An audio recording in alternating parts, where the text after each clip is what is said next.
expliquer eh bien, le désir de faire intervenir eh bien, des acteurs du territoire, des acteurs que je remercie d'ailleurs d'être venus ce soir, pour nous présenter non pas notre programme, vous en avez comme ça assez entendu parler je pense, mais pour vous parler eh bien, de ces thématiques qui nous sont chères et que nous portons, et pour vous apporter un éclairage eh bien, sur les enjeux que nous devons relever au sein de notre territoire et au sein de notre commune. 3 enjeux dont vous êtes présentés ce soir. Le premier concerne l'environnement, qui effectivement nécessite de se poser aujourd'hui les bonnes questions pour construire l'avenir, nécessite également eh bien, de se tourner vers des acteurs départementaux, régionaux, nationaux, peut-être même internationaux, et relever ainsi les défis à notre niveau, au niveau de la commune, puisque, comme on le dit si bien, ce sont les petits ruisseaux qui font les grandes rivières. Ça ne s'applique pas qu'à l'économie, ça s'applique aussi, je pense, à l'environnement. Nous allons également parler ce soir de la participation citoyenne, et plus précisément de l'avenir de la démocratie. Alors, l'avenir de la démocratie, pour nous, c'est important également. Pourquoi ? Parce que, en tant que citoyens, et nous sommes dans notre liste tous citoyens, il n'y a pas de personne dans notre liste qui mène une carrière politique ou qui est un politicien dans l'âme. C'est important de le prendre en considération. Nous sommes des habitants, comme vous, tous, de Châteaulin. Et eh bien, nous nous interrogeons face à la politique nationale actuelle, face aux événements médiatiques que l'on peut voir, ce qu'on peut entendre au niveau international. On se demande qu'est-ce qu'on fait aujourd'hui de notre démocratie, qu'est-ce qu'on fait aujourd'hui pour se sentir en tant que citoyen écouté, considéré, représenté. Et je pense que la solution, et c'est ce que nous partageons avec l'équipe, eh bien, est tout simplement d'écouter l'autre et de l'inclure dans les politiques que l'on peut mener à l'échelle communale. Il y a de nombreuses communes qui aujourd'hui ont intégré les principes de la participation citoyenne, et ce sont souvent des communes que l'on retrouve dans les classements des villes où il fait le mieux vivre. Ce n'est pas anodin et ce n'est pas un hasard, en tout cas, c'est ce que nous pensons. Troisième et dernier point, l'utopie et l'optimisme est essentiel pour bien vivre, mais il ne faut pas oublier l'économie. L'économie est un enjeu de tous les territoires. La taxe d'habitation, comme vous le savez, est en train d'être supprimée. Or, il s'agissait d'une recette conséquente pour une commune. Aujourd'hui, l'économie, les entreprises qui sont sur notre territoire participent avec eh bien, les dotations de l'État et d'autres subventions. Mais ces entreprises participent, de par leurs taxes versées également, à la vie de la commune, à la vie des habitants. Au-delà d'offrir de l'emploi, d'offrir des ouvertures, un rayonnement de la commune, eh bien, ils offrent aussi des recettes qui sont indispensables pour le bon fonctionnement d'une ville comme Châteaulin. Alors, c'est pour ces raisons que nous avons souhaité convier ces 3 personnes que j'invite à me rejoindre, en tout cas sur l'estrade. Vous prendrez la parole sur l'estrade ou en bas de l'estrade, faites comme vous voulez. Alors, Armelle Uruguaine, Jodréo et Kofi Yamiam. Alors, Armelle Uruguain sera la première à prendre la parole, et je vais laisser le micro à Frédéric Calvé-Gézéquel qui va vous présenter tout de suite Madame Uruguain. Merci Clarisse pour cette introduction.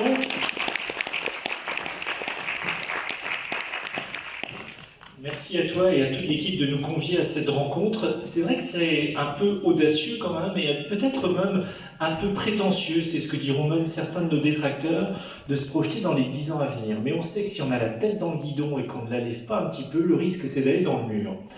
L'idée de ce soir, effectivement, c'est ensemble de regarder comment faire grandir Châteaulin, notre territoire, dans les années à venir. On compte sur vous. On souhaite aussi que cette soirée soit participative. On aura bien évidemment la prise de parole de nos intervenants, mais on souhaite aussi vous donner le micro pour que vous puissiez poser aussi vos questions. C'est un peu pénible, là, c'est fort le micro. Voilà.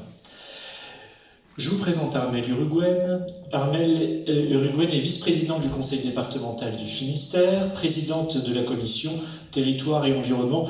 J'ai envie de l'applaudir pour la remercier aussi d'être avec nous ce soir. Je continue. Le monsieur tout à droite s'appelle Kofi Yamnian, mais faut-il encore le présenter? Voilà, une figure de notre territoire. Kofi est ancien député maire et secrétaire d'État aux affaires sociales et à l'intégration, et c'est vous qui interviendrez sur la participation citoyenne. Merci à vous d'être avec nous également ce soir. Et Gilles Dréau, alors on ne vous connaît peut-être pas, mais en tous les cas, on n'a pas pu passer à côté de Kéris sans voir ce beau bâtiment qui est sorti de terre il y a quelques mois maintenant et qui est occupé par les salariés de votre société depuis quelques semaines, depuis fin 2019. Voilà. Vous êtes PDG donc de la société Kéris, vous nous en direz un petit peu plus tout à l'heure sur votre activité. Merci également d'être avec nous ce soir. Armel, je vais vous laisser la parole. On va parler d'environnement, voilà, on en parle beaucoup. On sait les enjeux aujourd'hui de la protection de cet environnement, voilà.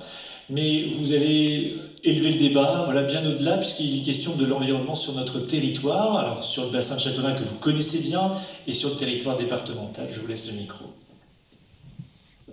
Merci beaucoup. Merci d'abord, Clarisse, pour cette invitation, alors que vous aviez faite à la destination de la présidente, Nathalie Sarah-Bezeul, qui était aussi retenue ce soir sur une autre réunion. Il y en a beaucoup en ce moment. Donc c'est avec beaucoup de plaisir que je suis là et que je vous remercie de vouloir aborder ces questions. Alors les questions d'environnement, je ne vais pas commencer par ça. Vous avez évoqué tout à l'heure quelque chose de très important. Qui sont les capacités financières des collectivités à agir. Or, il se trouve que bientôt 40 ans après la décentralisation de 1982, ça va faire bientôt 40 ans, elle n'est toujours pas aboutie. Et il se trouve donc qu'on va compenser la taxe d'habitation pour le département, pour les communes. On va enlever la fiscalité qui était encore possible au département et on va l'attribuer aux communes, au bloc communal, communes et intercommunalité, et on va donc compenser ce qui était perçu par le département par une fiscalité, par une part de TVA. Alors juste dire que la TVA est pour moi à peu près l'un des impôts les plus injustes de ce pays, puisqu'il ne pèse pas du tout de la même façon dans vos budgets quand vous gagnez 10 000 € ou quand vous en gagnez 800.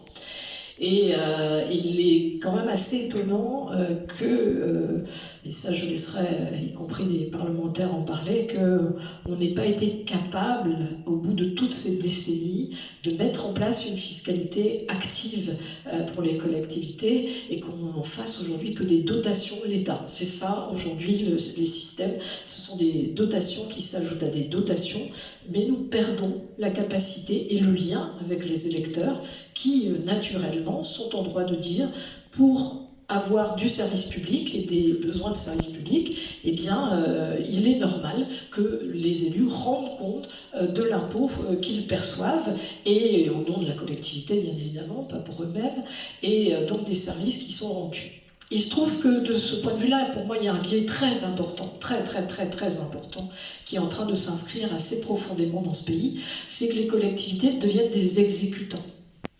C'est-à-dire que depuis des décennies, on a demandé aux collectivités de s'émanciper progressivement pour faire en sorte, encore une fois, que les services publics soient rendus au plus près des besoins des habitants.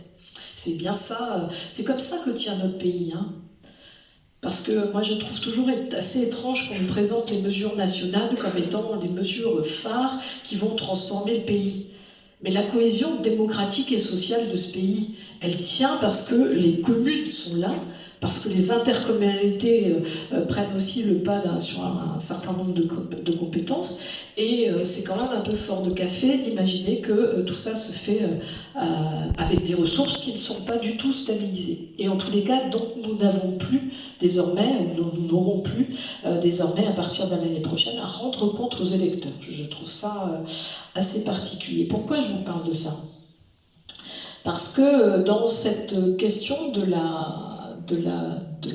de la place des collectivités, il y a quelque chose qui est venu s'installer au fur et à mesure des années, c'est de se dire qu'il faut qu'on puisse agir. Je vais y venir à l'environnement, hein, et qu'on puisse agir, y compris en ayant des pouvoirs réglementaires. Parce qu'aujourd'hui, tout ça est parfaitement organisé, et donc l'État a un pouvoir réglementaire. Il peut empêcher un certain nombre de choses, il peut autoriser, vous l'avez et on le voit très régulièrement, des installations classées à se mettre en place, des extensions de porcheries par exemple, ou des tas d'autres choses. Nous militons depuis un petit moment quand même pour que le pouvoir réglementaire puisse se rapprocher aussi des élus locaux et du pouvoir local. Alors c'est pas forcément simple à mener, mais on ne pourra pas considérer à un moment donné qu'on demande aux élus de tout faire, de rendre compte devant les citoyens, parce que ça, je suis à peu près persuadée que notre vie va être bercée dans les années à venir par des actions collectives de citoyens qui vont demander des comptes à leurs élus, comme ils le demandent à l'État. Vous avez vu, hein, là, il y a quand même plus de 2 300 000 personnes qui ont porté plainte contre l'État pour non-respect d'engagements liés au changement climatique. C'était une première en France, c'est une première, mais sûrement pas une dernière. Et ça existera aussi localement. Donc il faut nous donner aux collectivités la possibilité d'avoir d'un bout à l'autre de la chaîne, et même si l'État doit être là pour accompagner, pour contrôler, voilà, on ne réclame pas toutes les polices, hein. Mais en tous les cas, celle de l'environnement, il y a un moment donné, on voit qu'elle est défaillante parce qu'avec trop peu de moyens. Il y a trop peu de gens aujourd'hui qui sont en capacité de contrôler ce qui est fait et qui porte atteinte du coup au milieu. Et quand Clarisse a appelé, on s'est bien précisé que pour le département, son cœur d'action, ce sont les solidarités. La loi NOTRe en 2015 a donné au département la responsabilité des solidarités dites humaines et des solidarités entre les territoires et envers les territoires, donc des solidarités humaines et territoriales. Dans un budget qui est un budget aujourd'hui d'1 milliard d'euros, 67% de notre budget est consacré aux solidarités humaines. Et là, c'est aussi une petite incise que je souhaite préciser. Aujourd'hui, l'État doit chaque année 120 millions d'euros au département, 120 millions d'euros sur 1 milliard, je vous laisse imaginer ce que ça peut faire, qui ne compense pas d'allocations de solidarité individuelle, notamment des allocations individuelles de solidarité qui ne sont pas compensées par l'État et qui devraient l'être. Ce qui représente évidemment à l'échelle de 100 départements, vous imaginez, des milliards d'euros qui sont dus au département. Et pourquoi je vous dis ça? Pourquoi je vous parle de la solidarité envers ceux qui sont voilà, les plus âgés, les personnes handicapées? Le département du Finistère a une particularité, puisque quand je suis amenée à témoigner en France, je m'en rends compte, et un scientifique me faisait remarquer ça l'autre jour, que c'était pas du tout comme ça ailleurs. Le budget le plus important du département est celui du handicap. Et pourtant, on considère encore qu'il n'est pas suffisamment important. Hein, c'est 156 millions d'euros. Et il n'est pas encore suffisamment important. Mais c'est un choix que nous avons fait, qui est un choix d'une volonté politique qui fait que les personnes les plus fragiles, les personnes qui cumulent des difficultés, ont le droit aussi à un environnement préservé. Parce qu'aujourd'hui, l'une des difficultés qui nous guette, et qui est une force, c'est l'attractivité de notre département. L'attractivité, je viendrai au bassin après, hein, mais l'attractivité du département du Finistère, elle s'illustre de plus en plus par une littoralisation, alors qui existe dans le monde entier, mais d'arriver à de populations qui se fixent sur le littoral. Et là, les personnes qui arrivent sur notre littoral, c'était déjà le cas hein, dans la Bretagne Sud, Finistère Sud, c'était déjà bien le cas, mais c'est terminé depuis un bon moment. C'est partout désormais, y compris sur la côte nord, on a 1200 km de littoral. Eh bien, désormais arrivent des gens avec énormément de moyens. qui déstabilise complètement un marché en procédant à des acquisitions. Moi, j'ai la chance de rencontrer des notaires à peu près toutes les semaines, donc je vérifie auprès de chacun d'eux, peu importe l'endroit où il est du Finistère, comment les choses se passent. Et on a des biens qui sont en train de se vendre à des montants tout à fait considérables, jamais atteints, de gens qui arrivaient jusqu'alors plutôt de la région parisienne et qui, depuis 2 ans, sont en train d'arriver du sud de la France, vendant des propriétés à Nice et à Cannes. Et déjà, quand c'était Paris, c'était énorme. Ils arrivent avec des moyens sans commune mesure avec ceux qui sont les nôtres, enfin nos moyens. Donc chassant aussi des populations, on est d'accord, qui sont obligées, plus ça va, de venir habiter plus loin, évidemment, puisqu'ils ne peuvent plus se loger. Donc ça, c'est un sujet qui nous occupe beaucoup, la question du foncier, parce que voilà, nous allons avoir un foncier littoral, en tous les cas, extrêmement... Il y a une expression qui m'avait...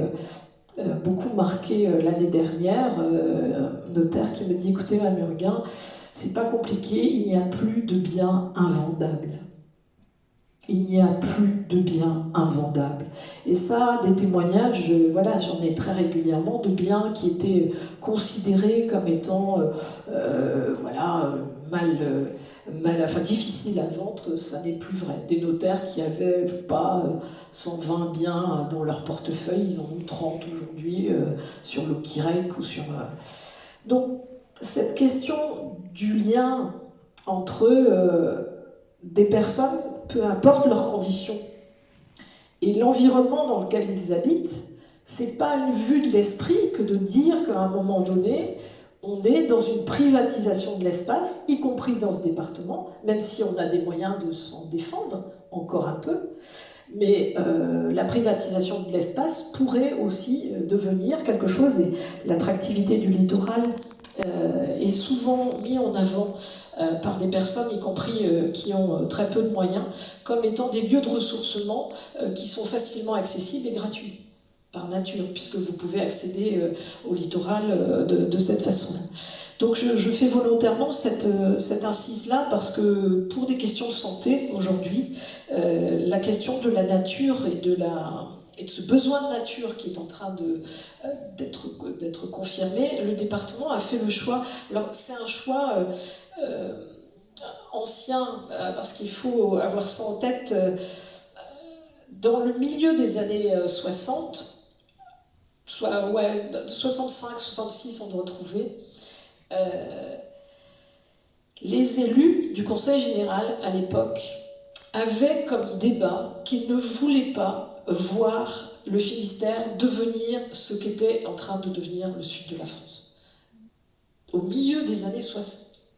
En 1968, les élus du département ont acquis les premières parcelles d'espaces dits naturels sensibles.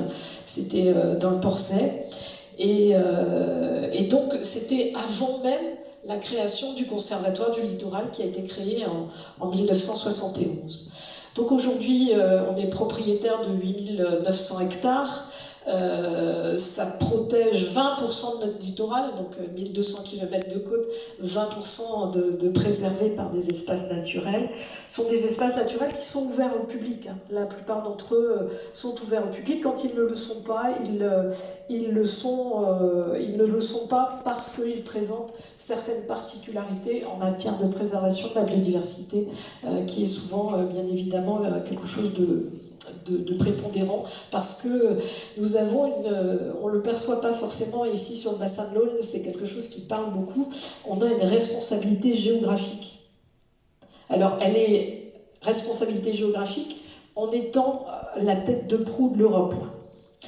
Parce que quand les espèces migratrices arrivent, qu'elles soient à plumes ou à écailles, peu importe, c'est la première terre qu'elles vont rencontrer. Et vous avez sur ce bassin un l'Aulne sur lequel des saumons remontent, et on fait tout pour qu'ils remontent le plus haut possible, puisqu'ils vont frayer très très très haut, le plus haut qu'ils le peuvent en tous les cas. Et ça, c'est des signes de qualité de l'eau, c'est des bons signes pour tout, à vrai dire. Et donc, quand vous voyez les débats qu'il y a pu y avoir, parce que vous avez dû les constater il y a quelques années, la question de l'ouverture des pertuis. Vous savez qu'on ouvre pour pouvoir laisser passer les poissons frayés le plus haut possible dans la rivière, et puis dans la masse d'eau, en l'occurrence, parce que c'est une masse d'eau canalisée, eh bien là, cette responsabilité-là, c'est quelque chose qu'on n'a pas forcément en tête tout le temps, mais pour nous, elle est très très importante à l'échelle de tout le département et de son littoral, mais pas que du littoral. Il y a vraiment des espèces migratrices d'intérêt communautaire que nous cherchons à protéger au travers de l'acquisition de ces espaces naturels. Sur toutes ces questions-là, et parce qu'on est sur un bassin versant très important et ça vous ne le savez peut-être pas, mais il se trouve qu'une partie de la sécurisation de l'alimentation en eau potable du sud du département est menée ici par l'Aulne. C'est une masse d'eau qui, par les 2 usines là, qui vont être refaites par le syndicat mixte de l'Aulne, permet la sécurisation de toute une partie de plusieurs centaines de milliers de Finistériens, particulièrement du sud, les autres étant alimentés évidemment un peu plus au nord. Mais ça, c'est des choses qu'on n'a pas forcément en tête, parce que l'eau, vous l'avez, ça passe devant vos yeux, vous avez un intérêt, il peut être touristique d'ailleurs, ou de navigation, nautique, parce qu'il y a beaucoup d'envie là-dessus, mais il y a aussi ces considérations-là de sécurisation de l'alimentation en eau potable, avec très en amont les 12 millions de mètres cubes qu'a la réserve de Saint-Michel. Parce que quand il n'y a pas assez d'eau pour prélever et pour qu'elle coule au robinet, eh bien, on vient soutenir le débit de la rivière en leur faisant des lâchers depuis Brémélis.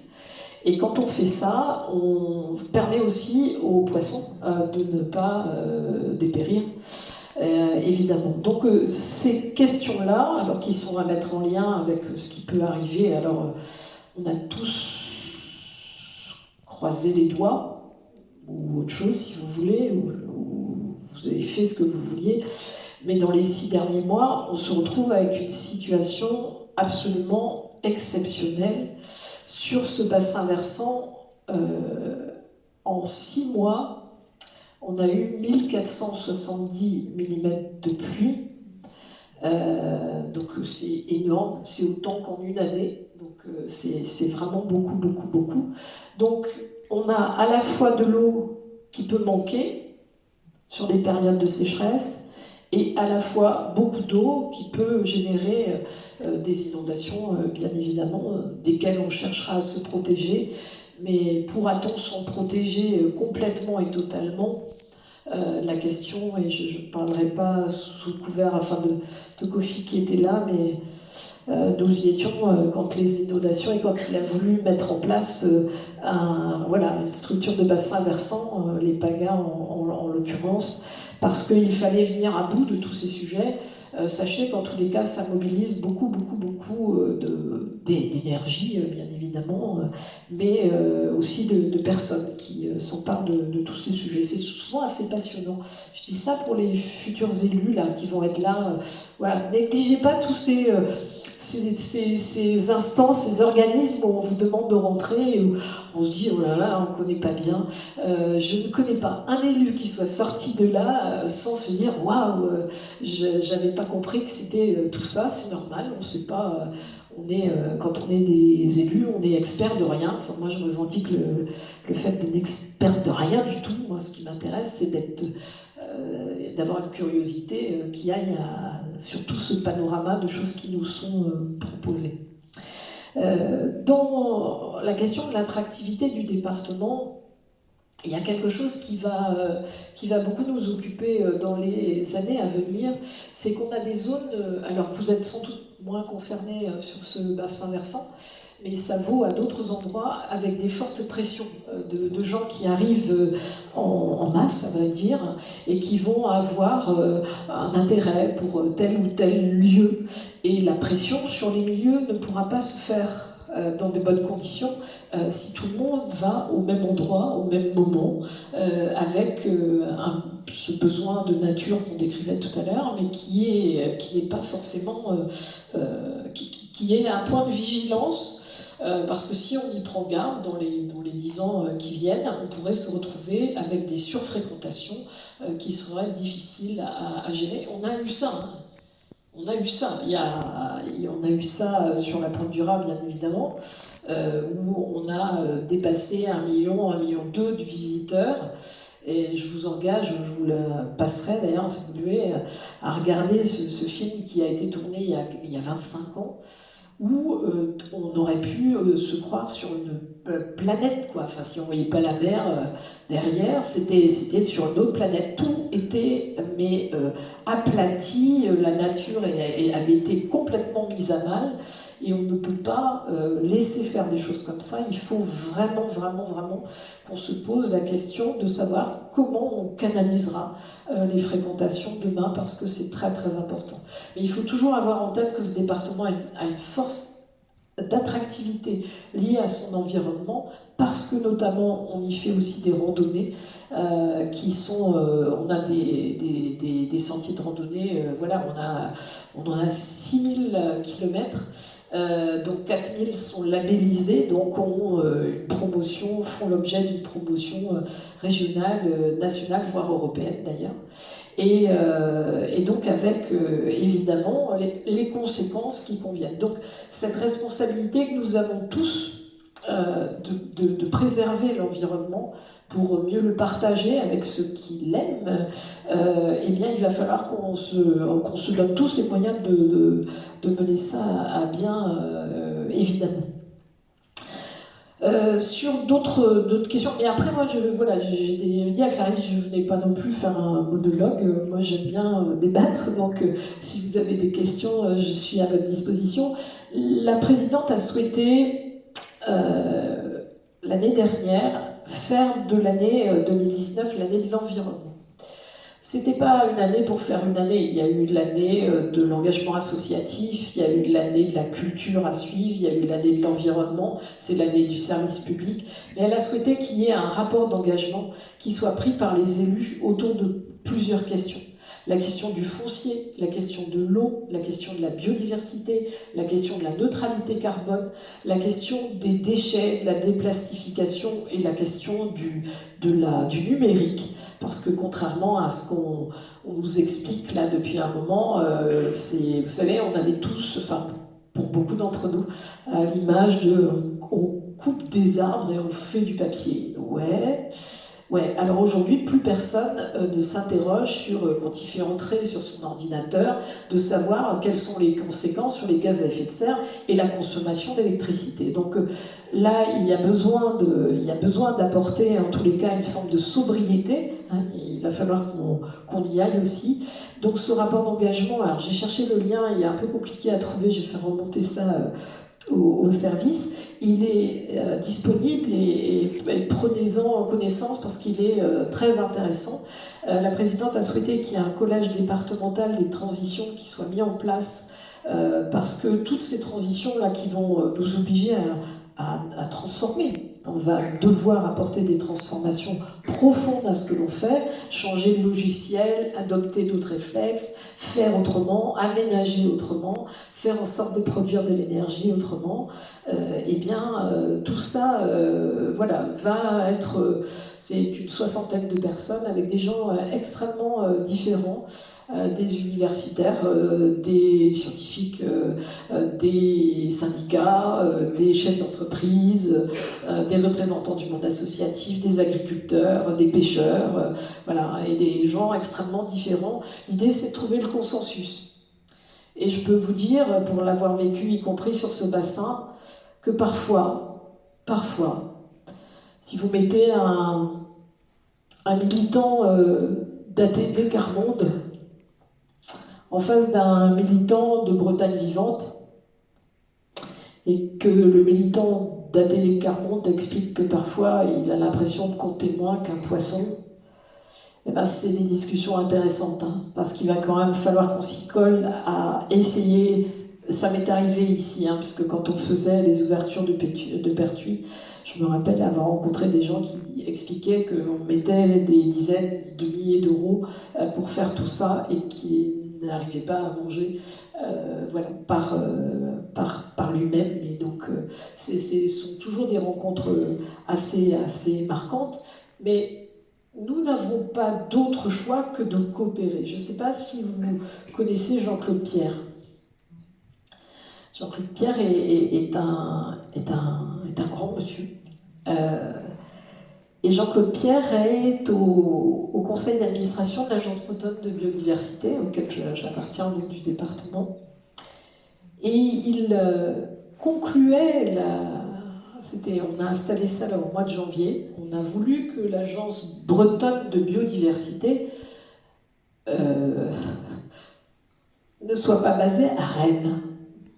Parce que ras le bol d'avoir toutes les instances régionales basées à Rennes. Donc on a tout fait pour expliquer que, ma foi, elle pouvait être ailleurs qu'à Rennes. Et Total, elle est arrivée à Brest. Et on a installé le conseil d'administration en janvier. Et Jean-Claude Pierre a dit quelque chose en conclusion de cette réunion qui était finalement ce qui nous attend. Mais ça n'est pas une contrainte, c'est juste un constat.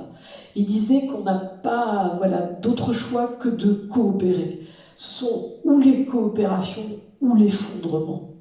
Et dans les coopérations entre les collectivités pour arriver à prendre en compte, on peut disserter sur la question de l'environnement ici à Châteauroux, j'ai lu attentivement, mais Clarisse m'avait déjà bien dresser toutes les volontés que vous aviez, c'est bien ensemble qu'on va réussir à faire ça, puisque sinon on n'arrivera jamais à contrer tout ce qu'il y a évidemment devant nous, qui n'est pas une somme que de choses qui elles peuvent être compliquées, mais changer de logiciel pour nous, c'est s'adapter.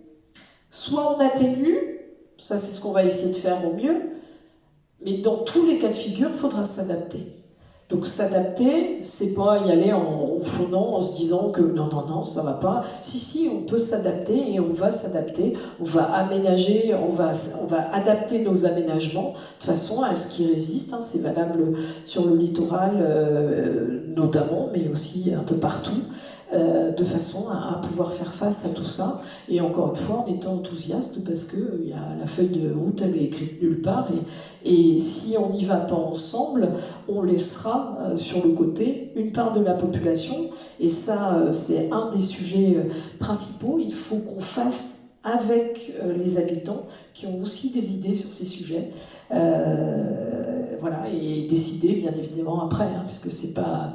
On ne faut pas laisser croire non plus que moi je suis attachée à la démocratie représentative. Je pense qu'elle a vraiment... j'ai appris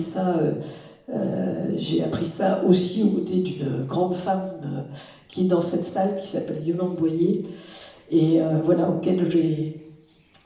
avec laquelle j'ai appris beaucoup appris, et sur la place des femmes notamment.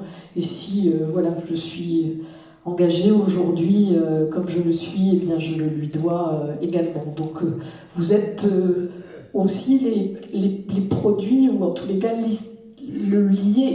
tout ce qui est lié à l'histoire de ce territoire et de votre commune.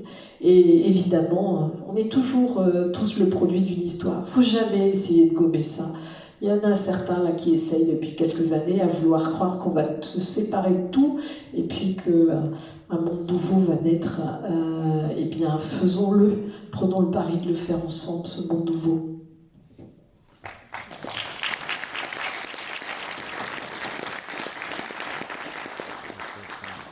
Merci beaucoup, Madame Huruguin, pour cette très belle prise de parole. Merci. Coopérer ensemble avec enthousiasme en laissant personne de côté. En fait, tout ça, ça pourrait résumer un peu le programme de Nouvel Avenir pour Châteaulin. Ne laisser personne de côté, c'est une belle transition avec la prise de parole qui va être la vôtre, Kofi, autour de la participation citoyenne et de la démocratie au cœur des communes. Oui, bonsoir à tout le monde. J'ai vu Yolande en arrivant. Je lui adresse aussi mon bonjour. Parce que moi, je suis entré en politique au Parti Socialiste derrière Yolande,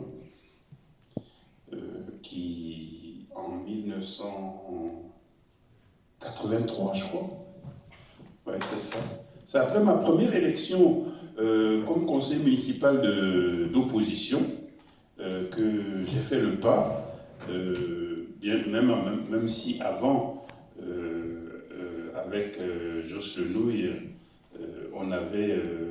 j'avais milité déjà pour l'élection de François Mitterrand, pour l'élection de notre député de l'époque, de 81, le Crozonnet, là, il s'appelait déjà Beaufort, voilà. Voilà, donc rendons à César ce qui est à César. Moi, j'ai été élu donc maire en 89 et l'équipe avait senti qu'il fallait ouvrir la mairie, la commune, sur le village. À cette époque-là, c'était un peu compliqué. Les gens tenaient très haut, en très haute estime, la démocratie représentative. Je me rappelle un de mes vieux, là, quand je leur ai proposé de créer le Conseil des sages, qui m'a dit « Non mais Kofi, on t'a élu parce que toi tu sais faire. Nous, on ne sait pas faire. Tu ne vas pas tous les jours venir nous demander ce que tu dois faire ou pas faire. Nous, notre temps est passé. On t'a élu pour ça. » J'étais un peu désespéré, j'étais désappointé. On avait tenté d'autres structures, hein, du style, on avait appelé ça une commission de réflexion prospective, où j'invitais tous les anciens candidats à la mairie de Saint-Coulis à créer une commission, à travailler 2 fois par an pour nous dire quelles idées ils avaient quand ils ont souhaité devenir candidats, c'est qu'ils avaient une idée pour la commune. Ben, venez nous le dire, on va essayer de mettre ça en route ensemble. Ça n'a pas fonctionné. On avait demandé également à créer ce que nous avions appelé l'Assemblée du village, qui devait se réunir 1 fois par an pour discuter des problèmes les plus importants, tout ça. Ça n'a pas fonctionné. Les gens étaient assez frileux à cette époque-là. Et seulement, les choses ont évolué. Ce qui était en 1989, ce n'est plus ce qu'on voit en 2020. Si le Conseil des sages a représenté aux yeux de certains Français une mesure révolutionnaire, entre guillemets, aujourd'hui c'est quelque chose de tout à fait insignifiant, même si les conseils des sages ont continué à progresser en France. Au mois de novembre, j'étais invité à La Roche-sur-Yon pour participer à un congrès de la Fédération des villes sages, c'est-à-dire les villes de France qui ont créé le Conseil des sages, ils ont créé une fédération. Et j'ai appris là qu'il y avait 1700 conseils des sages en France. Ce n'est pas beaucoup, on est 36 000 communes, mais c'est déjà quelque chose d'important. Mais tout ça est devenu insignifiant, parce que les Français demandent de plus en plus, maintenant, à participer. Et en regardant les chiffres de l'évolution de cette demande, je me suis fait la conclusion suivante. Si l'on devait se maintenir sur la pente de cette courbe d'évolution des exigences des Français, il me paraît difficile de parier sur la survivance de la démocratie représentative à un horizon plus lointain. Les gilets jaunes sont passés par là. Qui ont revendiqué, on peut être d'accord, pas d'accord sur ce qu'ils sont ou pas, voilà, mais au point de refuser même de déléguer le pouvoir à un parmi eux. Ils voulaient tout décider tout seuls et tous ensemble. Et donc, je pense que la démocratie représentative a du souci à se faire à un horizon plus lointain. Les nouvelles générations se débrouilleront, je ne sais pas comment ils vont faire la démocratie dans les temps qui viennent, mais je pense que, comme ils ne se retourneront pas vers l'agora antique, ni vers l'arbre palabre, qui sont les symboles anciens de la démocratie directe, et faisons leur confiance pour inventer un modèle de démocratie qui prendra en compte tout ce qu'il faut pour atteindre ce mieux vivre ensemble dans la paix et dans la concorde municipale, départementale, régionale, planétaire. Parce qu'il faudra bien réfléchir à tout ça. Et je crois que les générations à venir vont montrer qu'elles sont capables de d'inventer une démocratie qui sera la démocratie de tout le monde.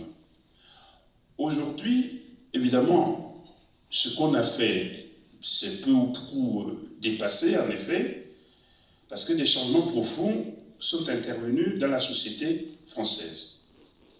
Je vous ai parlé des Gilets jaunes, mais on pourrait parler des Français en général. Les Français ne réchignent plus aujourd'hui à se mobiliser pour les sujets qu'ils jugent importants pour leur vie, pour leur avenir, pour la vie de leurs enfants, leurs petits-enfants, l'urgence sociale, l'urgence environnementale, Armel vient d'en parler, les solidarités internes et internationales, le lien social, les inégalités, et donc les élus ne doivent pas hésiter à mobiliser les énergies de tous et de toutes pour faire avancer le progrès. Alors, cette mobilisation qu'on attend des élus, j'ai vu qu'elle est très présente dans le programme de notre liste à Châteaulin. L'urgence environnementale, l'urgence sociale, la démocratie sont les trois piliers de cette réflexion. J'ai suivi un petit peu ce qu'ils ont fait, et donc cette mobilisation ne peut pas se faire en dehors de ce que nous pouvons appeler les fondamentaux du vivre ensemble. Les fondamentaux, c'est la démocratie participative que tous les Français appellent de leur vœu.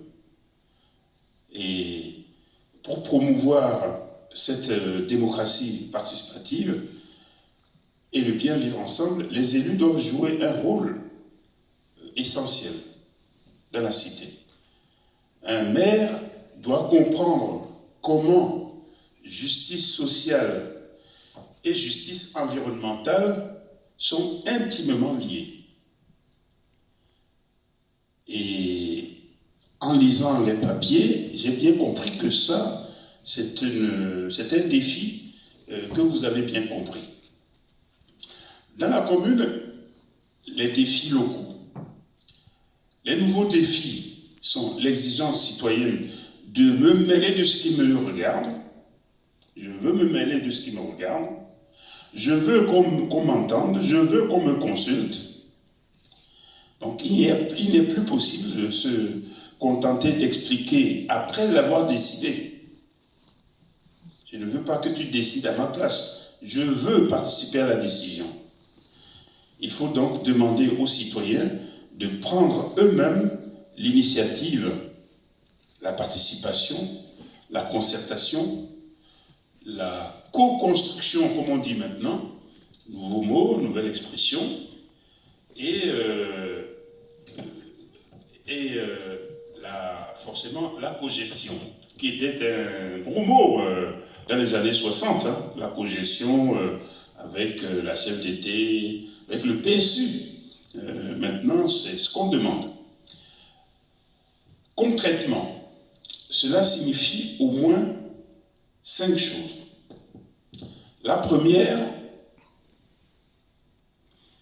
c'est que la commune, le maire et son équipe acceptent d'ouvrir le droit de saisine du conseil municipal sur tout sujet qu'un pourcentage à déterminer en commun de la population peut inscrire à l'ordre du jour du conseil municipal. Le droit de saisine du conseil municipal. La deuxième chose, c'est le vote d'un budget participatif au conseil de quartier. C'est des choses qui existent déjà dans certaines villes. La mandature qui se termine, il y a des budgets de quartier participatifs que la commune vote pour les quartiers et leur demande de dire ce qu'ils ont envie de faire avec cet argent-là. Et puis, le projet se débat ensuite et le conseil municipal, bien sûr, le vote et le maire l'exécute. La troisième chose, c'est l'institution de la lutte contre le non-recours au droit.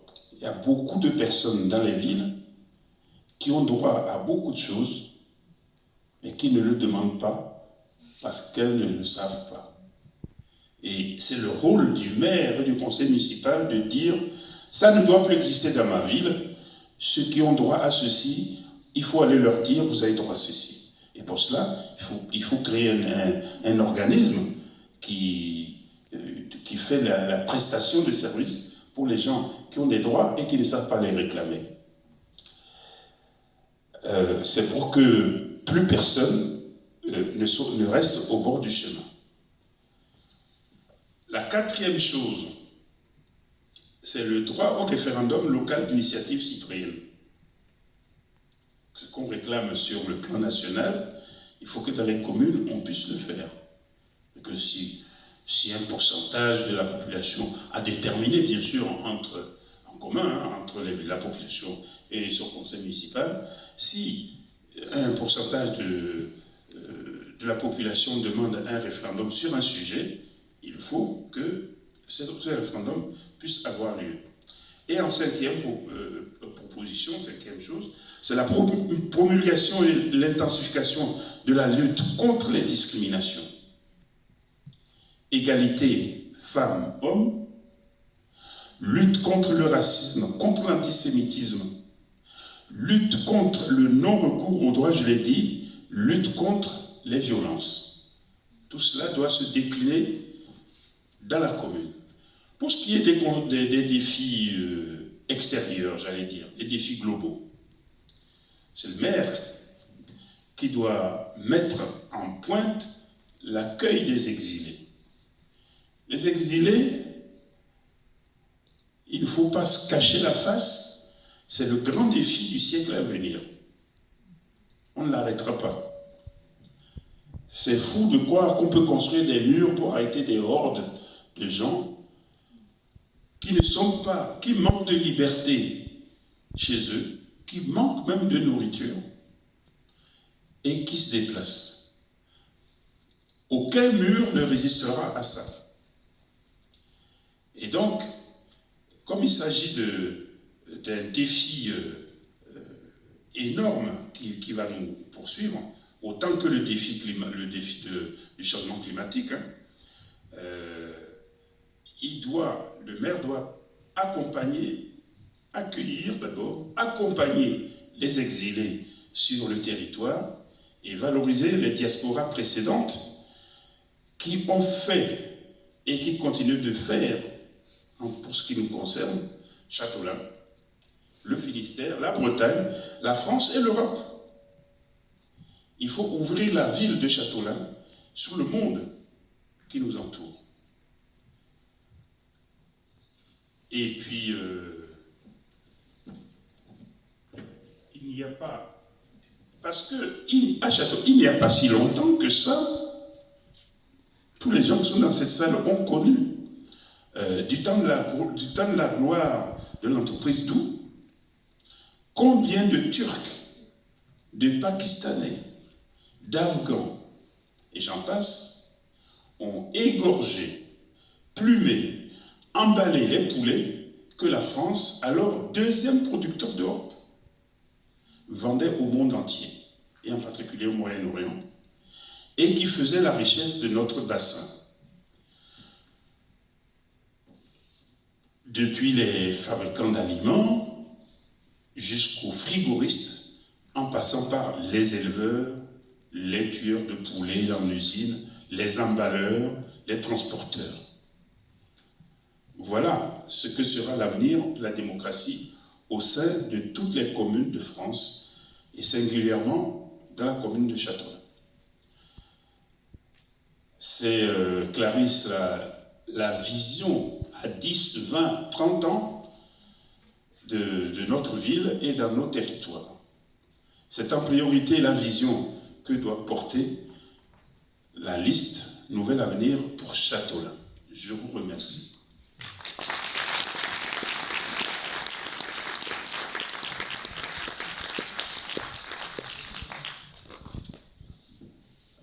Merci Kofi.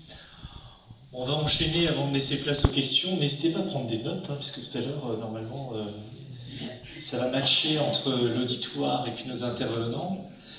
Cette ouverture du territoire sur le département, sur la région, sur le plan national et international, vous la connaissez, Jodréo, puisque votre entreprise aujourd'hui offre et déploie une offre de services assez largement, géographiquement, et vous allez nous en parler. On va parler de l'attractivité économique aujourd'hui sur notre territoire. On a eu l'occasion de se voir assez rapidement avec Clarisse et d'autres membres de la liste. Vous avez une vision qui nous a beaucoup plu, on s'est vite compris.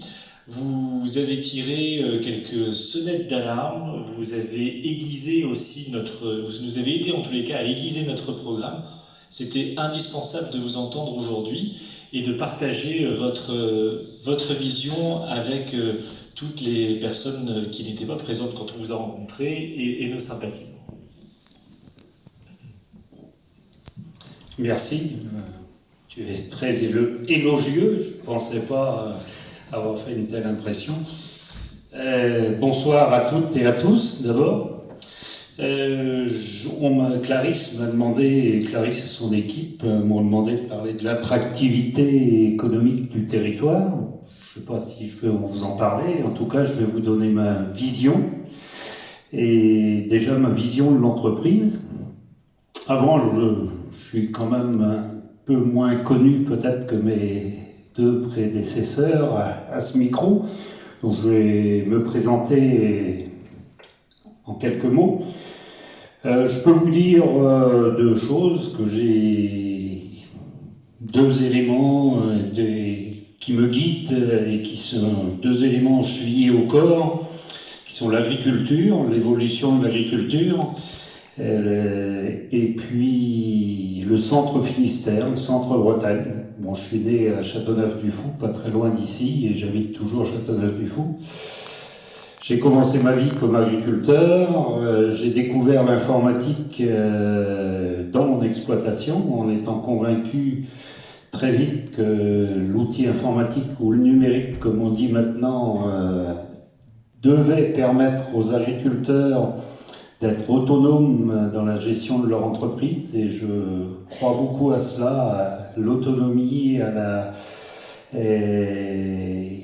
au développement des filières agricoles et la maîtrise, je dirais, des décisions dans ces filières agricoles par les agriculteurs et leur environnement. Je considère que il y a quelques années, je dirais dans les années 60, les agriculteurs ont laissé à d'autres une part de leur responsabilité, et ils ont abandonné leur marché, la maîtrise de leur marché.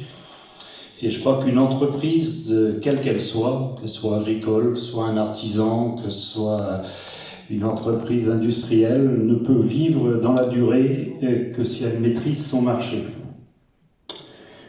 Donc, une fois que j'avais maîtriser l'informatique pour mon exploitation, je me suis dit que je pouvais aussi en faire part et promouvoir ces outils-là auprès des autres agriculteurs. Je me suis occupé d'informatique pour les agriculteurs pendant une quinzaine d'années. Mon épouse et maintenant ma fille ont repris la suite sur mon exploitation, qui continue à bien vivre. Et il y a à peu près 20 ans, je souhaitais apporter ma pierre, je dirais, à ce centre Finistère et aussi avancer plus globalement au niveau de la conduite d'une entreprise et du développement d'emplois. Donc j'ai repris une entreprise qui était sur Quimper, il y avait une dizaine de personnes il y a 20 ans, l'entreprise Kéris. On est dédié et j'ai souhaité qu'on reste dédié aux filières agricoles. Et j'avais un objectif, c'est de développer l'entreprise, développer des emplois et aussi tout cela pour pérenniser l'activité et faire progresser l'agriculture en apportant aux filières agricoles plus globalement encore que les agriculteurs des outils pour développer de la valeur dans ces filières. Donc qui dit de la valeur dit de l'efficacité dans l'organisation des entreprises, la sécurité, la traçabilité des produits alimentaires. Le rôle premier de l'agriculture est de nourrir le monde, et donc on doit le nourrir de façon sécuritaire. Et aussi un élément qui me tient beaucoup à cœur et je pense qui a manqué pendant pas mal d'années, c'est l'adéquation aux besoins du marché en termes de qualité, en termes de quantité et en termes de typologie de produits, d'évolution des produits qu'attendent les consommateurs. Voilà, et au travers de l'outil numérique, je pense qu'on a notre contribution et qu'on se veut simplement d'être un des acteurs au niveau national de la transition numérique des filières agricoles. L'entreprise, donc plus globalement, je vais vous parler de ma conception d'une entreprise. Pour moi, le premier devoir de l'entreprise est de créer de la valeur. Créer de la valeur, et quand je dis de la valeur, ce n'est pas uniquement financière, de la valeur pour ses clients. Les clients sont la raison d'être de l'entreprise, et sans clients, l'entreprise n'existe plus. Et ces clients-là doivent aussi retirer un bénéfice de ce que leur apporte l'entreprise. Deuxième point, deuxième objectif de cette création de valeur, c'est pour les collaborateurs. L'humain est la première richesse d'une entreprise. Et les hommes et les femmes de l'entreprise, le premier objectif d'une entreprise, c'est de permettre à ses collaborateurs, collaboratrices de s'épanouir et de travailler dans la sérénité. Donc s'épanouir au niveau professionnel, développer leurs compétences, s'épanouir au niveau personnel et s'épanouir financièrement également. L'autre axe de création de valeur, c'est pour l'entreprise de créer de la valeur pour elle-même pour assurer sa pérennité. Une entreprise qui n'est pas bénéficiaire, qui n'est pas rentable, ne dure pas longtemps. Une entreprise qui n'est pas rentable ne reste pas longtemps autonome non plus et ne sait pas financer sa croissance, son développement, sa conception de nouveaux produits. Et dernier axe de valeur pour l'entreprise, c'est l'entreprise doit créer de la valeur pour son environnement au sens large. Aujourd'hui, on doit avoir toute entreprise, que ce soit une entreprise informatique, que ce soit une entreprise agricole, une entreprise industrielle, doit avoir une préoccupation environnementale, au sens écologique du terme. On doit être vigilant sur notre impact écologique. On doit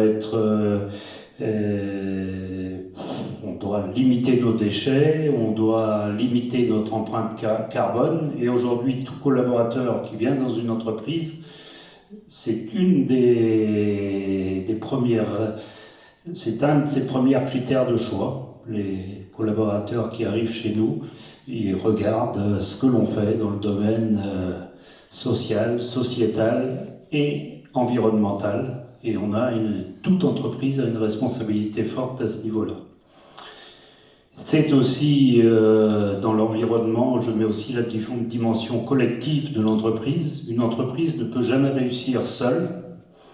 Et donc c'est développer des relations avec les autres entreprises, son environnement, son système économique, et aussi développer des relations et un environnement, je dirais, harmonieux avec le territoire, les collectivités locales et territoriales, et aussi les autres organisations du territoire.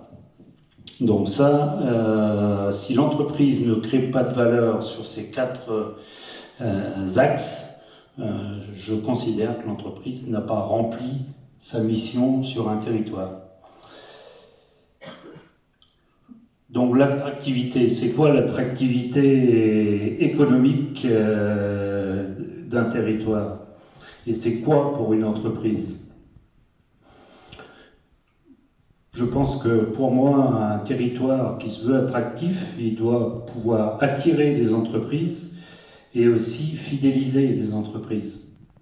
Et l'entreprise doit trouver dans le territoire les conditions de création de valeur dont je parlais tout à l'heure.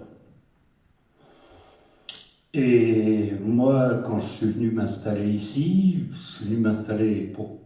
Parce que j'étais attaché à ce centre Finistère et que j'ai assez vite vu que Châteaulin avait une situation géographique idéale sur le Finistère.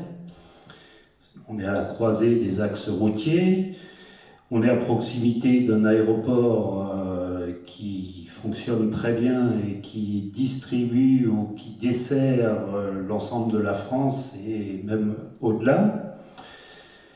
On a un cadre de vie qui est remarquable, hein. On est près de la mer, on a une campagne qui est extraordinaire, et puis on a des atouts, on est proche de partout, la position centrale donne accès et aux entreprises et aux particuliers à tous les services du département et de la région. C'est extraordinaire d'avoir ces atouts-là. Mais je ne comprends pas encore, presque 20 ans après, pourquoi Châteaulin n'est pas plus développé que ça. Donc j'ai été il y a 18 ans en contact, puisque moi, il paraît que j'ai aussi une certaine expérience commerciale. Qu'est-ce que j'ai fait quand je savais que nos locaux à Quimper étaient trop petits, qu'on avait en gros de quoi accueillir 20 collaborateurs. Aujourd'hui, nous en avons une bonne centaine sur Châteaulin.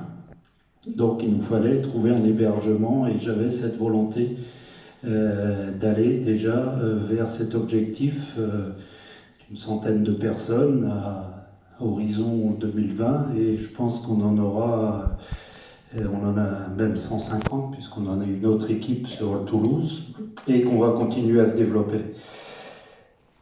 Donc, qu'est-ce qui m'a fait, je vais vous dire, qu'est-ce qui m'a fait venir à Châteaulin à l'époque, donc en 2002. Et pour moi, c'est le premier levier de l'attractivité, c'est la relation humaine.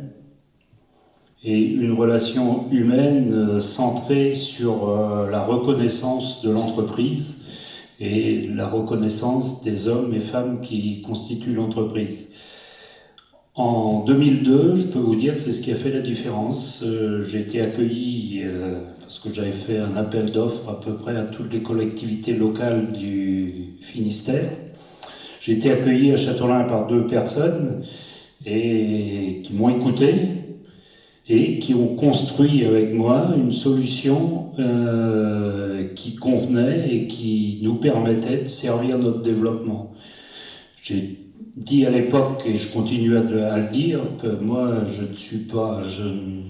n'ai jamais voulu investir et je dirais construire, investir dans de la pierre, du béton, que moi, mon boulot, et c'est le seul que j'ai, c'est d'investir dans la matière grise. Et la communauté de communes de l'époque, et donc Émile Laridon, que tu as connu, et Madame Pogam, qui était sa directrice, ont accueilli et ont su co-construire avec moi, et j'insiste sur ce terme aussi de co-construction, et donc la solution adaptée qui me permettait de me consacrer à mon premier métier, qui était d'embaucher des collaborateurs, de les former et de chercher de nouveaux marchés. Donc je considère que la relation, l'accueil, l'écoute est le premier levier d'attractivité pour une collectivité locale.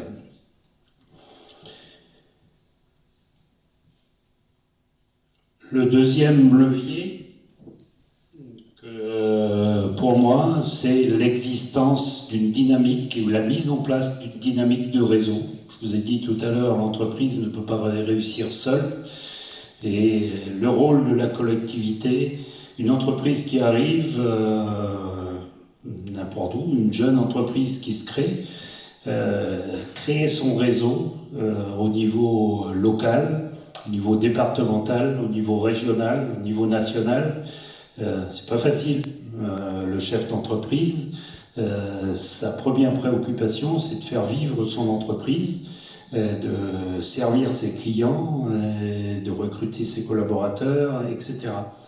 Donc, pour moi aussi, le levier que peut actionner la collectivité locale, c'est de mettre en relation et de créer ce réseau autour de l'entreprise, d'animer déjà une dynamique entre les entreprises elles-mêmes et aussi de mettre en relation l'entreprise avec, je dirais, l'environnement d'accompagnement de l'entreprise. Il y a des services et des structures au niveau du département, les technopoles, au niveau de la région, les pôles de compétitivité, les pays, etc. Mais le chef d'entreprise qui arrive et qui est tout seul et qui doit prendre son bâton de pèlerin, ben, je pense qu'il ne le fait pas pendant longtemps. Et donc là, le rôle de la collectivité, l'animation économique de la collectivité est de mettre les gens en relation et de continuer à apporter les conditions d'un bon accompagnement à l'entreprise. Nous, Kéris, qu'est-ce qu'on fait? Ben, on se fait accompagner sur notre nouveau bâtiment dont tu as parlé, Frédéric. On est aussi accompagné par la région, qui m'a permis encore une fois de me décharger totalement de ce projet, de faire confiance à des services très compétents, très professionnels. Mais je suis allé les chercher tout seul. Je connais un peu de monde, je suis pas tout à fait né de la dernière pluie, donc je suis administrateur de la Technopole, par exemple. Ça me permet de m'ouvrir les portes, mais toutes les entreprises n'ont pas ces atouts-là. Et là, je considère que c'est le rôle aussi de la collectivité locale d'animer ce réseau et de mettre ces réseaux en musique, d'être un facilitateur de réseau. Le troisième levier de l'attractivité est bien sûr économique, on ne peut pas passer à côté. Bon, l'entreprise, moi je considère qu'elle n'est pas une pompe à subvention des collectivités publiques, mais les conditions d'accueil de l'entreprise doivent être raisonnables. Quand je dis des conditions économiques, c'est aussi des conditions d'infrastructure, du foncier ou des offres foncières adaptées aux besoins de chaque entreprise, personnalisées, et des infrastructures. Aujourd'hui, une entreprise, a fortiori une entreprise comme la nôtre, on ne peut pas vivre sans la fibre, par exemple. Kéris, on est allé la chercher tout seul. On a financé notre propre connexion à la fibre. On l'a co-financé avec un collègue de la zone. Mais si on avait attendu que la collectivité nous l'apporte, je pense qu'on n'aurait pas pu servir nos clients depuis plusieurs années. Donc ça nous a coûté, mais on n'avait pas le choix de le faire, on le regrette quand même un peu. Voilà, et après, il ne faut pas non plus, Clarisse l'a dit tout à l'heure, que l'entreprise contribuait au financement des collectivités. Il ne faut pas non plus considérer l'entreprise comme une vache à lait. Mais bon. Je n'en dirai pas plus, je l'ai subi il n'y a pas très longtemps, donc ça me reste encore en travers de la gorge. Quatrième levier, et c'est peut-être le plus important, c'est développer l'attractivité pour les collaborateurs. Je crois que cette attractivité est globale. Donc pour ceux qui regardent des réseaux sociaux, vous avez pu, ou sinon vous pourrez voir qu'au niveau de Kéris, on fait beaucoup la promotion de notre marque employeur, on fait beaucoup la promotion de nos postes. Maintenant, on va utiliser notre bâtiment pour faire la promotion, je dirais, du bien-être du collaborateur dans l'entreprise. Mais ça ne suffit plus aujourd'hui pour faire venir des collaborateurs et je parle encore de mon expérience, on recrute à peu près en ce moment une vingtaine de personnes par an sur Châtelain. On fait venir, pour une petite moitié sont des Bretons, sinon on fait venir des gens de toute la France. Les gens, ils viennent pas à Châtelain, ils viennent pas à Kéris pour un simple métier de développeur informatique. Ils trouvent ça bien avant d'arriver à la pointe du Finistère. Ils sont arrêtés à Nantes ou à Rennes. Ceux qui ont poussé plus loin sont arrêtés à Vannes. Et donc on doit les attirer, on doit attirer nos collaborateurs sur d'autres critères, sur des critères, je dirais, de vie. Les collaborateurs qui viennent ici font un choix de vie dans l'entreprise, parce qu'ils passent du temps, mais aussi un choix de vie autour de l'entreprise. Et ils attendent des services collectifs, et ils sont prêts à payer pour cela. Les services collectifs, c'est quoi? C'est de la restauration collective d'entreprise ou inter-entreprise. Ce sont des crèches, ce sont des services de conciergerie, parce que les gens, ils passent 10 heures par jour, ils ont dans l'entreprise, avec le repas de midi, ils souhaitent avoir un environnement, pouvoir faire peut-être un peu de sport autour de l'entreprise, et avoir un cadre de vie et qui puisse leur permettre aussi de s'épanouir personnellement et familialement. Donc ça, c'est un gros challenge, je pense, des collectivités locales et de nos zones rurales et centres finistériennes, centres bretonnes. Et donc, et derrière cette infrastructure, donc, c'est aussi de la communication, parce que nous, on sait communiquer sur nos métiers, on sait communiquer sur le cadre de travail qu'on propose dans l'entreprise, mais on ne saura pas communiquer tout seul sur le cadre de vie que peut proposer Châtelain, le département du Finistère et la région bretonne. Et là, je pense aussi que la collectivité locale a un rôle important aux côtés de l'entreprise. Et là encore, c'est un travail de co-construction, après de l'échange, de la collaboration, de l'écoute. Et voilà, cette écoute-là et cet échange, cette co-construction entre l'entreprise et les collectivités locales, c'est ça qui fera l'attractivité d'une région comme Châteaulin. En synthèse, je vous dirais je vous rappellerai quelques éléments. Pour moi, l'attractivité d'un territoire, c'est avant tout une consolidation d'actions de communication différenciantes. Ça sert à rien de communiquer comme Nantes ou Rennes ou Vannes. On doit communiquer de manière différenciante et attractive sur plusieurs sujets, l'offre économique et surtout l'accompagnement personnalisé des entreprises. Et chaque entreprise, il faut lui proposer sa propre solution et pas une solution standard, je dirais qu'elle trouve plus facilement dans d'autres villes. Une communication différenciante, encore, je viens de le dire, sur l'offre de qualité et de cadre de vie, et toujours des possibilités d'épanouissement professionnel, personnel et familiaux des collaborateurs et des hommes et des femmes. Et surtout une relation humaine de co-construction et dans la durée. Et une relation humaine mettant en avant la reconnaissance du rôle de l'entreprise et de ses collaborateurs.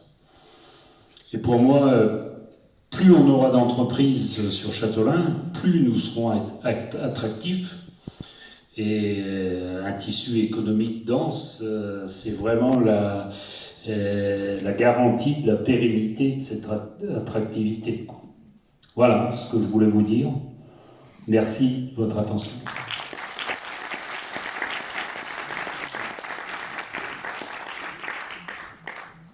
Merci. Merci à tous les trois, effectivement, pour votre vision ô combien intéressante et riche sur les différents sujets que vous avez pu aborder ce soir. C'est très difficile de prendre la parole après vous trois. Si, c'est très difficile. On a parlé de beaucoup de choses ce soir. J'aime à penser que le sujet qui revient, c'est tout de même le lien, l'humanité et la coopération. Ça m'arrange bien, parce que c'est comme ça que je vois l'avenir aussi. J'avais écrit un discours, je l'ai oublié là-bas, mais c'est pas très grave, parce que, en fin de compte, ce que vous avez dit ce soir fait écho aux valeurs que nous portons pour demain. Il est évident qu'il y a des crises que nous devons traverser. Alors, moi je suis de la génération 85, alors j'ai pas connu la Seconde Guerre mondiale ou le krach boursier ou autre chose. Je commence à l'an 2000, si vous ne m'en voulez pas, moins de références que vous certainement. On a eu le bug de l'an 2000, personne ne pensait qu'on s'en sortirait. Il ne s'est rien passé. On avait eu Nostradamus aussi qui annonçait la fin du monde, il ne s'est rien passé. Il y a eu chikungunya, on a eu les menaces nucléaires, on a eu Fukushima, on a eu des événements climatiques majeurs et d'ampleur internationale. Aujourd'hui, on a un virus qui nous fait tous peur. On va en parler rapidement. Beaucoup de victimes. Une phase 3 peut-être annoncée très prochainement. Il ne faut pas prendre à la légère les crises qu'on traverse. Mais il faut faire ce constat tout de même que face à ces crises, il n'y a que 3 choix possibles. Soit on fait preuve de résilience, on baisse les bras et on se dit c'est foutu, tant pis, la civilisation est HS. Ce n'est pas vrai. Soit on se dit, on détourne le regard, on ferme les yeux, on fonce dans le mur, mais c'est pas grave, tout va bien.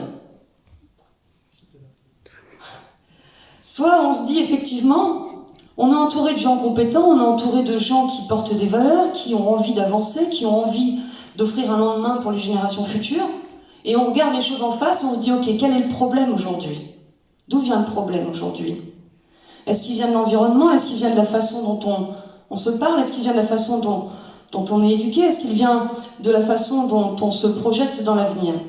On regarde les choses en face, on regarde les défis, on s'entoure de personnes qui ont des visions tout à fait différentes les unes des autres et sur des thématiques qui pourtant, a priori, n'ont rien à voir.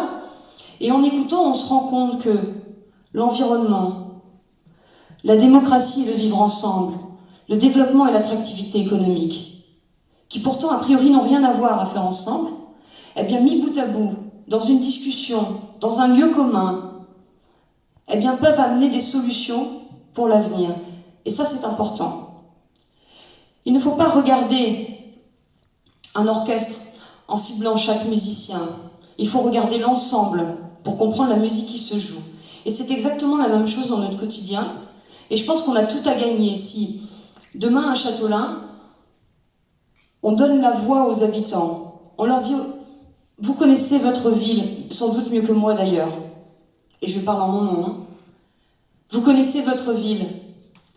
Vous avez des idées, vous avez des craintes, vous avez des objectifs, vous avez des valeurs que vous portez, des souvenirs que vous voulez partager. Eh bien, je pense qu'ensemble, on peut déterminer quels seront les grands axes que l'on veut donner à notre ville. Aujourd'hui, un maire, ce n'est plus un édile de la ville. C'est fini ça. C'était il y a 50 ans. Aujourd'hui, un maire, c'est un citoyen qui prend son courage à deux mains, qui sort de son quotidien et qui veut essayer de bien faire pour la population. C'est quelqu'un qui doit porter des valeurs humaines avant tout pour retisser du lien qui souvent s'efface. C'est quelqu'un qui ne doit pas avoir peur de faire preuve d'humilité face à un entrepreneur qui mène toute sa carrière au développement de la ville, qui en génère l'attractivité, qui offre de l'emploi aux concitoyens. Et c'est quelqu'un qui n'a pas peur de dire aussi l'attractivité d'une ville, c'est bien, parce que ça permet de créer du dynamisme, ça permet de consolider des choses acquises, mais il ne faut pas aller trop loin non plus, parce qu'il faut savoir faire preuve de sobriété. Combien de villes, avec une certaine folie des grandeurs, s'est vu finalement rançonnées par des visiteurs extérieurs? Combien d'habitants de communes littorales ou autres se sont dit à un moment donné, on n'est plus chez nous, parce qu'il y a eu des investisseurs, parce que le loyer a monté, parce que c'est la loi de l'économie. L'économie a du bon, mais elle doit être faite intelligemment au sein d'une commune et humainement avec tous les citoyens. Et je pense que Jean Dréau sera d'accord avec moi, puisqu'il a, malgré, j'imagine, toutes les offres qui lui ont été faites, choisi de rester à Châteaulin. Et cet avenir que nous voulons porter, effectivement, nous le porterons avec une coopération qui est essentielle. Parce que, au-delà de se demander quel genre de ville nous voulons, nous devons nous demander quel genre d'habitants nous voulons être. Alors, je vous propose eh bien, de poser vos questions aux intervenants qui ont eh bien, présenté devant vous leur vision de l'avenir du territoire, leurs craintes, les défis à relever. Et puis, à l'issue de ces questions, de rester quelques instants pour boire un verre de l'amitié pour ceux qui le souhaitent et discuter plus simplement. Ce n'est pas toujours simple de prendre la parole en public, je le concède. Si vous avez des questions, n'hésitez pas à lever la main. C'est la première qui est la plus dure. Une deuxième question.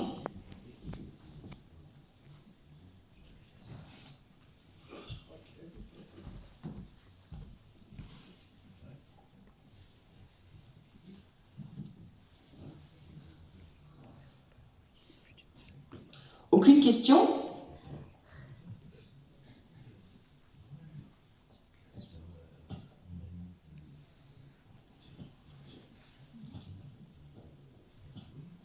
Ne soyez pas timide.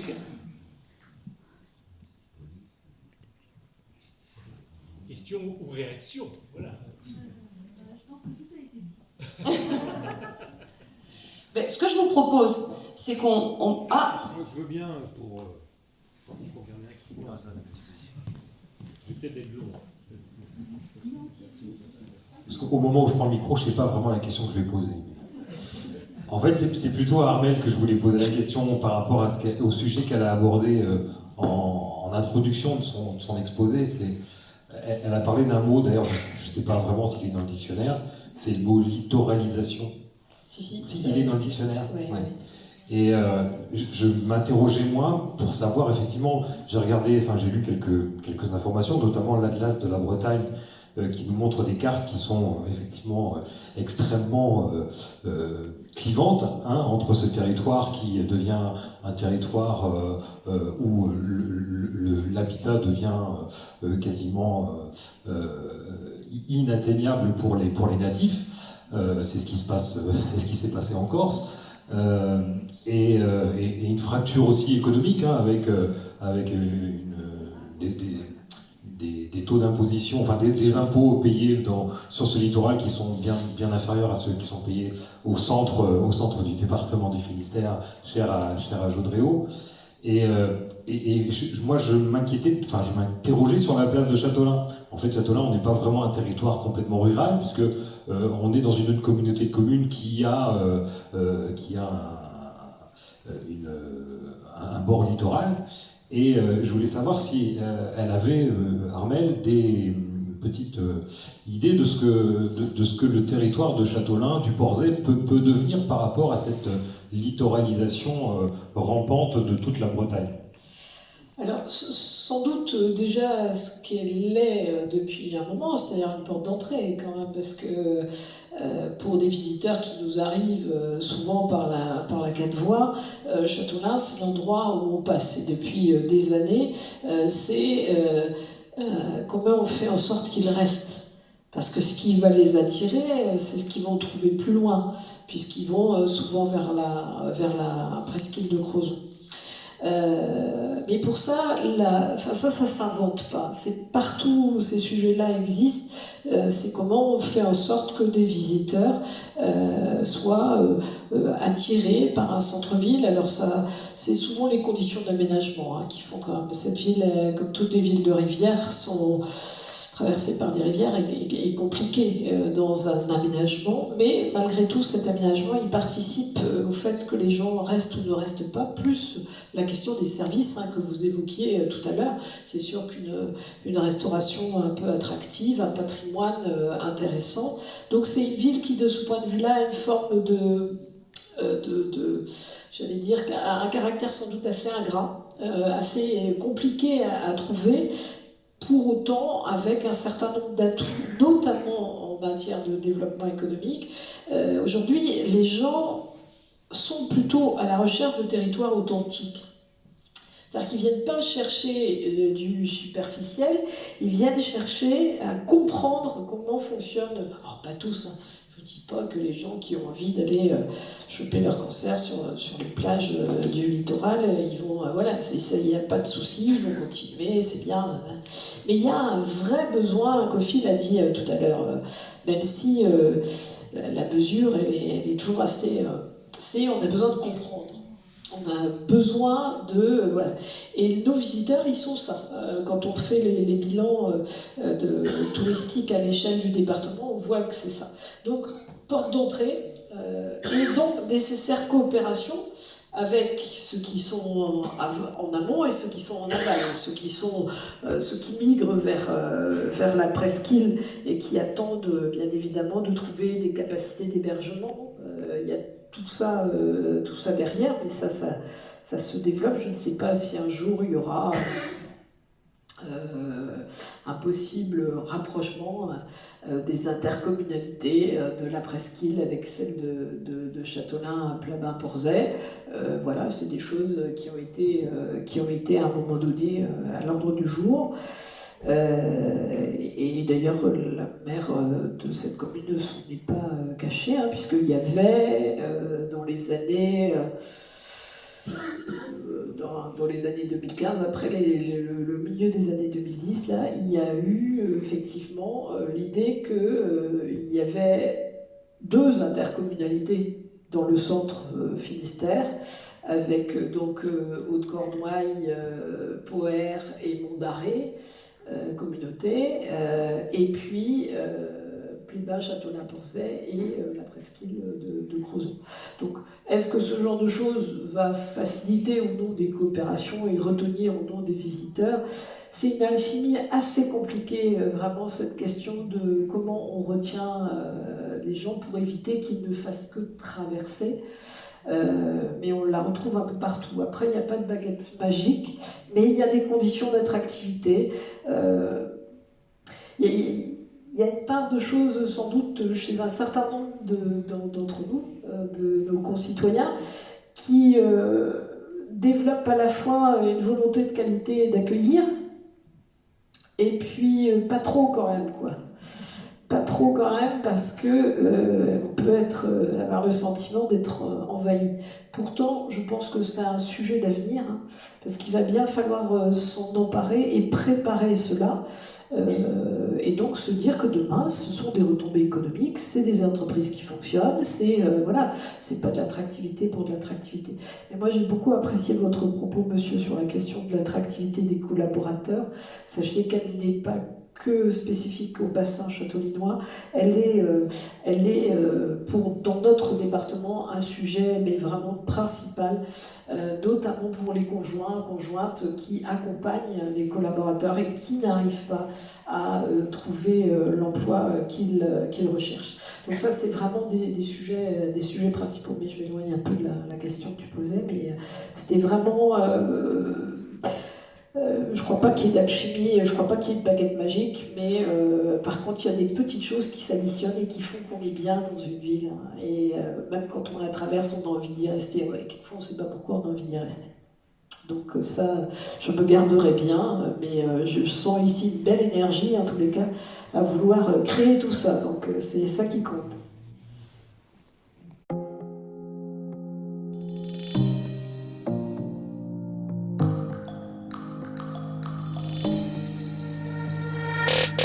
Tell me when summer's back, sun-bleached hair and sunburned back. Tell me when the long days are here, sunset evenings and night skies so clear. Please let the warm nights return, 'cause I deeply, deeply yearn to let a campfire burn. In the winter, love slips away, but in the summer, it comes back to stay. Have you still not had enough? Are you waiting here for love? We're all in this together. This feeling stays forever. Don't you worry, it hits you every year again. Are you waiting here for love? 'Cause you've still not had enough. Have you still not had enough?